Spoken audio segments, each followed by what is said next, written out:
Just please let me make sure that she's okay. You back away from her, or I... You see, we ain't here to rob you. You're the thief. He killed my dog. So now, the time for begging is over. Now's the time for praying.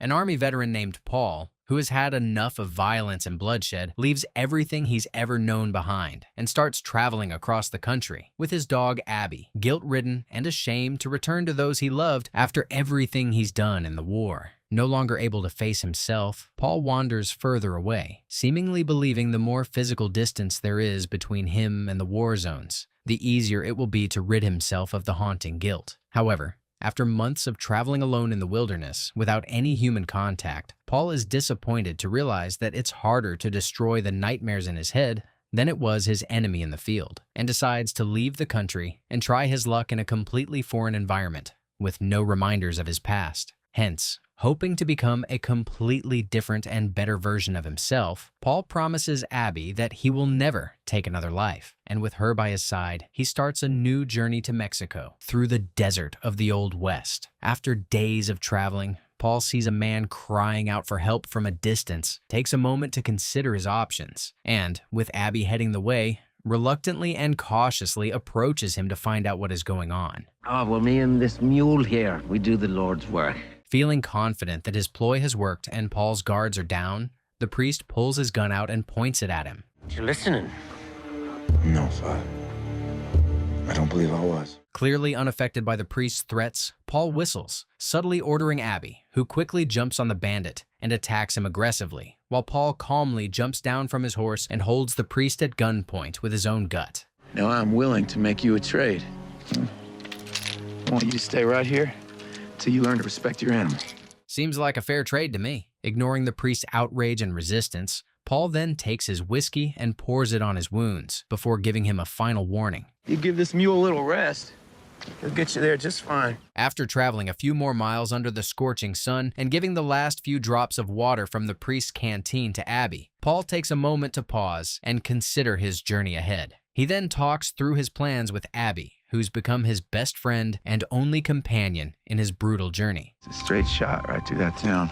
After reaching an agreement with Abby, Paul continues on ahead for a few more hours and reaches the declining town of Denton, heads to a general store to buy some supplies, and finds a sign on the door that announces the shop is closed and will be reopened in an hour when the owner returns. Hoping to get what he needs and move on as soon as possible, Paul takes a minute to look around, guesses that the owner might be in the nearby saloon, and proceeds to head inside to look for him. There, Paul heads straight to the bar and talks to the owner of the saloon, who swiftly welcomes him. You want the water in a bowl. Bowls for my dog. Meanwhile, on the other side of the saloon, an obnoxious traveling salesman named William presents some items, including guns, to a group of men, consisting of an arrogant deputy marshal named Jilly, a rather reasonable deputy marshal Harris, and two of their colleagues, Deputy Marshals Roy and Tubby. Desperate to convince the group to buy his overpriced items, William uses every ploy in his book to demonstrate the quality of his products and make a sale. This is the best gun on the market? Yes, sir, I say it with pride. Then, as if trying to put on a show for Paul's benefit, Jilly berates William loudly. $30? As soon as the terrified William collects his items and runs out, Gilly addresses Paul, who doesn't even look up to acknowledge him. That's one ugly scar you got. You talk too much, whoever you are. With his ego bruised, a furious Jilly storms out of the saloon, blabbering as loud as he can and calling attention to the non-existent ordeal. Are you gonna face me like a man or what? Paul ignores Jilly's challenge and remains in the saloon without even a hint of response, hoping Jilly would soon grow tired of the charade and all the insanities would die down. Tubby, you hang on to this. Don't eat it.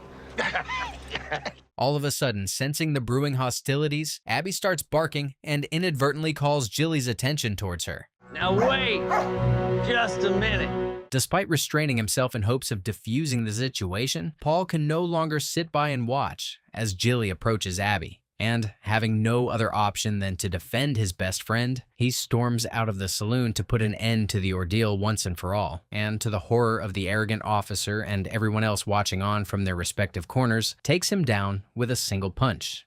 And I don't care who you think you are. Men like you don't scare me. You understand? Then, as Paul proceeds to walk away, Deputy Marshals Roy and Tubby pull their gun out and hold him at gunpoint. Put it away. Just like Gilly. Once the deputy marshals lower their weapons, Paul doesn't even bother to respond to their threats, turns away, sees that the general store is now open, and heads there. How much for all this? No charge. Were you afraid of me? Yes, sir. Thank you. While Ellen rushes to her fiancé's side to tend to him, Paul heads to the nearby inn, and as he waits for service, a young woman named Mary Ann rushes to greet him while calling out for her sister, who was supposed to be welcoming guests. Hi there, cutie. What's your name? Aren't you just precious? Then, as Mary Ann proceeds to talk to Paul, she's shocked to see his bleeding hand. How'd you do this to your hand anyway? Mary Ann rushes to the doorway, sees Jilly nursing his bloody face with Ellen by his side, and becomes excited as she puts together what happened. Oh my goodness, this is the best day of my life! Mary Ann draws both Paul and Abby a bath and takes some towels for them. So if you're looking for someone to give it a rub, you're out of luck. There's no women for sale here.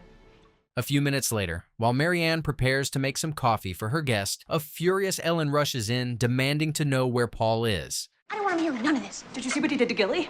Look at my dress! Show him how he ruined your dress. See if he buys you a new one then. Maybe he can fix that black tooth of yours while he's at it. Now furious at her sister and crying, Ellen rushes out to check on her fiancé and help him off the street. Meanwhile, upstairs, Paul finishes his refreshing bath, washes Abby, and gets dressed while looking out the window at the chaos that has transpired. We best be moving on. Hearing his decision to leave as soon as possible, and seemingly agreeing with it, Abby hands Paul his hat and urges him to head out. Completely forgetting his promise to have coffee with Mary Ann, Paul leads Abby downstairs, hoping to thank his host and move out. There, Paul sees a man sitting down by the side, seemingly waiting for someone, passes him by without a second look, and proceeds to the counter. That's a sweet doggy. She doing the tricks? She bites. I was just trying to defend myself. I know you were.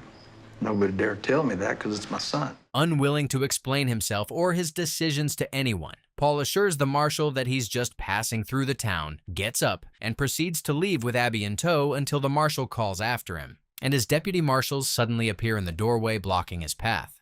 You find yourself another town, far away from here.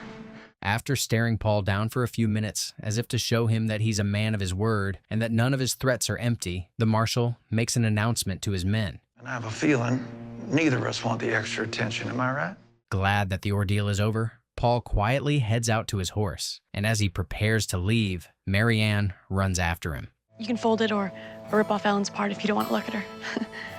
Paul and Abby travel through the brutal desert the rest of the day, and despite Paul's desperation to get to Mexico as soon as possible, they are forced to pause and take a much-needed rest in the evening. As night falls, with Abby's help, Paul gathers some wood, makes a fire, and lies down to reflect on the chaotic day. I'll tell you what, though, one thing I did realize today is that words don't come so easy anymore.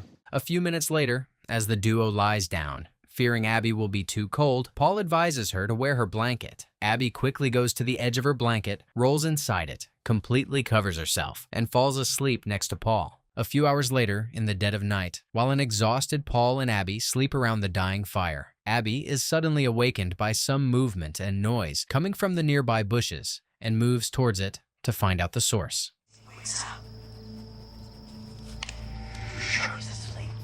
Sensing the hostility, Abby barks at the top of her lungs. A few minutes later, Paul is awakened by Abby's unusual distressed barking and, from his spot, orders her to calm down and return to sleep, to no avail. However, moments later, as a gunshot blasts from the darkness and hits Abby, terrified out of his mind, Paul rushes over to check on Abby, who's now whimpering in pain and tries to help her. Where you hit? I can't find where you're hit. Bullseye! Moments later, a masked gunman appears out of the darkness and holds Paul at gunpoint, while unbeknownst to Paul, a couple of men come from behind, surrounding him so that he will have nowhere to go. Listen to me, she needs my help.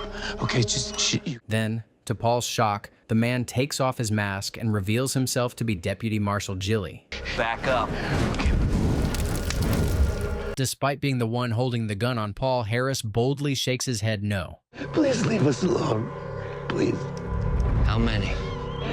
I don't know! What kind of math is that? Then, while Paul screams at the top of his lungs in sheer agony and heartbreak, Deputy Marshal Gilly stabs Abby to death. Then, he approaches Paul and wipes her blood on his neck, while muttering more rubbish. That's a long way down. Let's go! The next morning, Paul, who has spent the whole night being haunted by memories of the war, wakes up at the base of the cliff, covered in blood, and barely manages to walk back up while trying to remember the events of the previous night and wondering where Abby is. Once he gets to the top of the cliff, Paul searches for Abby, desperately hoping that what he now remembers of the previous night is just part of his nightmare, but is soon heartbroken all over again as he sees her bloodied body and somehow gathers himself to run to her side. I'm not sure what you'd want me to do. As the grief hits him all over again, Paul spends hours under the scorching sun, sitting next to his only friend's remains, crying his eyes out, and quietly thanking her for everything she has done for him. Then, with a broken heart, a shattered Paul digs a grave, buries Abby. Then, Paul starts walking back to Denton, and after a few hours, runs into the priest, who, as soon as he recognizes Paul from a distance, becomes terrified and starts shooting at him. Paul calmly evades the shots, marches towards the priest, and, seeing that he has run out of bullets, grabs him and throws him off his horse. I thought I took your bullet. Huh? I thought you said you weren't a thief. Now you're thieving me gun and me mule. On the priest's horse, Paul heads to Denton, and after a few hours nears Marianne's family home. As soon as she sees the mysterious stranger, Marianne drops everything, runs to greet him, and welcomes him inside. Are you gonna kill those men? Because I could help. I could tell you where to find them. I could do that for you. Overwhelmed by the interaction, Paul leaves the table and proceeds to leave until Marianne stops him. I know how to treat a man. I know what a husband is. Stop it. You imagine that you know who I am just because you think everybody outside this town is better than you. Devastated, Marianne takes a moment to gather her thoughts, turns back, and is gutted to see that Paul has left the picture she had given him on the table. Hence, she runs after him to give him a piece of her mind. You act like everybody's given up on you, but you've just given up on yourself. Marianne, how would you feel about seeing your husband again? Paul heads into town, hides behind a house, and hears Gilly and Ellen's conversation. All right, I'm gonna go help Tubby collect the rest of the taxes. Maybe later I'll bring you something nice. Moments later, with his gun drawn, Paul comes out of his hiding, searches for Gilly, and is disappointed to see him walking away at a distance. Meanwhile, as Ellen follows Roy into the inn and shows him to a room, a troubled Marianne arrives, calling out for her sister, clearly desperate to speak to her. Roy's in 353 and he needs hot water.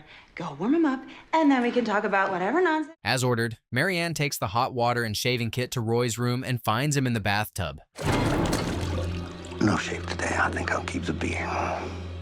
Why did Roy react like that? As soon as the terrified Marianne leaves, Roy covers his face with a towel and starts relaxing. Marianne is startled to find Paul on the doorstep, and before she can react, he silences her. Terrified of what she's certain will happen in only a few minutes, Marianne quietly walks back to her and Ellen's room while staring at Paul. Paul enters Roy's room, stands in the corner, and considers his decision, and just as he starts doubting his decision to return to the life of violence he swore off, his mind drifts back to images of Abby's lifeless and bloodied body, which pushes him forward. For you killed my dog, and you tried to kill me. Paul then slits Roy's throat and submerges him in the water until life drains out of him. On the other side of the inn, Ellen notices her sister, who's frozen by terror, standing in the doorway of their room, and rushes to check on her. Moments later, Ellen is terrified to see Paul exiting Roy's room. Following her gut feeling, rushes to check on Roy, finds his lifeless body in the tub, and screams bloody murder. Hearing this, Marshal Clyde and deputies Harris, Gilly, and Tubby run as fast as they can to the inn and get there just as Paul leaves the premises and hides away. The group then heads to Roy's room and is shocked to their core by what they find. I told you not to. I made it perfectly clear that you were not to aggravate the situation, but you... How did that plan work out for you, Gilly? Frustrated out of his mind, the marshal then grabs his cane and starts beating his son in front of everyone. Make sure you get them girls someplace safe. Anybody could be next, including the women, so get them safe. Marshal, what about Roy? We don't have time to dig a hole. isn't one of those women your fiancé, Jilly? Outside, Harris cautiously runs to the jailhouse at the marshal's office and, just as ordered, locks away all the guns and stands guard, while the marshal and Tubby try to find a way to safely get there. Meanwhile, at the inn, Jilly stays back with Ellen and Marianne and, curious to find out what's going on, peeks through the window. He's not going anywhere until he gets even with all you. You shouldn't have done what you've done. How did you know about his dog? You talked to him, didn't you? Why would you share that and bring trouble on yourself, Marianne? He didn't want my help, but I would have though. Wow, that was bold, Marianne. Furious, Jilly throws Marianne to the ground and starts beating her. Terrified for her younger sister, Ellen jumps on Jilly's back, desperately attempting to stop him until he throws her off. But the both of you, please, shut up. Elsewhere, as ordered, Harris quickly runs onto the roof of the jailhouse with his rifle to give the marshal and Tubby some cover. And once he takes his place, he gives them a sign, assuring them they can make their way out of their hiding place. And since I've already been shot in this life, I think you ought to go first. Moments later, unbeknownst to the marshal and Tubby, Paul walks up on Harris from behind and holds him at gunpoint. Shoot him. Or I'll shoot you. Meanwhile, on the opposite side, the marshal and Tubby prepare to run out of their hiding place. Go. Go! Then, as Tubby comes out and starts running to the jailhouse, Harris, who's pushed into a corner, starts shooting, which terrifies him and forces him to get down on the ground, and he remains there paralyzed by fear. Come on, get up! I can't! I don't want to die! Desperate to get Tubby off the ground and moving, the marshal starts shooting, scaring him into doing so, and the duo runs into the marshal's office. Meanwhile, on the roof, Paul prepares to shoot Harris, who, despite being threatened with his life, had stood his ground and refused to kill his friends. I can't shoot him. Paul hesitates to kill Harris, who he knows is the better one of them all, but once again remembers Abby's fate, which forces him to shoot the deputy marshal off the roof with his own rifle. From inside the marshal's office, Tubby and Marshal Clyde are terrified to see Harris's body dropping down through the window. Then, quickly realizing that Paul is on the roof, the marshal tries to come up with a plan that he hopes will spare them the same fate. You move in front of the building, I'll cut them off in the back. But we gotta move fast. As planned, the marshal goes to the back of the building, sees Paul leaving, and shoots at him from the back, but luckily misses. I'm not here for you, Marshal. I'm here for the man who killed my dog. At the inn, Jilly, who is still hiding away with the sisters, decides that he can no longer watch the chaos unfold from the sidelines and proceeds to leave, hoping to prove to his father, whom he believes has always doubted him, wrong. You get away from the door before I put another hole in you. Move! Meanwhile, outside, the marshal returns to the jailhouse and is confused to find Tubby frozen in front of the window, staring at Harris's body. Couldn't you hear me yelling out there, waiting for your fat ass to get around the building? Get away from the window. How many times you gotta tell you? Before the marshal can even finish his sentence, Tubby is fatally shot through the window and dies before his body even hits the ground. Shocked and frustrated by losing another one of his own, the marshal curses under his breath and tries to process the chaos that has befallen his small town, but is soon interrupted by Paul, who calls out to him from outside. Well, if I come out unarmed, how do I know you won't shoot? Then, after considering everything, the marshal, who can no longer see a way out of the ordeal, responds to Paul. I don't know. But I just don't want anyone else hurt. To the shock of Jilly, who remains hidden and quietly watching the ordeal, Marshal Clyde drops his guns in the jailhouse and stumbles outside completely unarmed, hoping to have a conversation with Paul and come to some kind of agreement that can restore peace to the already troubled town. And I know you want my boy dead, but that ain't gonna bring your dog back. And let's be reasonable. I'm afraid all reason has been buried in the desert with Abby Marshall. This town needs me. This town wouldn't be standing here without me.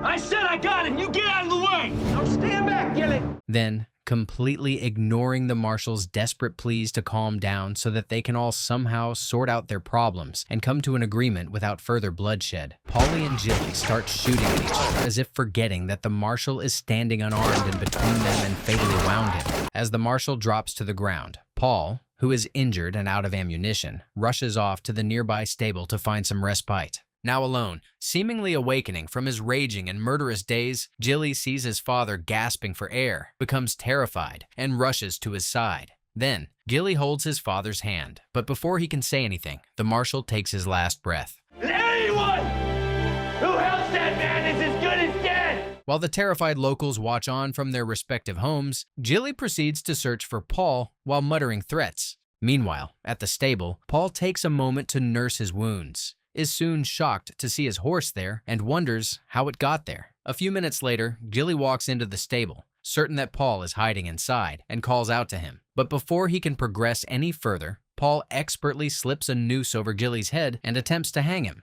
but is soon forced to drop him due to his injuries. Then, as Gilly gasps for breath, Paul takes the boot of the obnoxious man and starts beating him with it.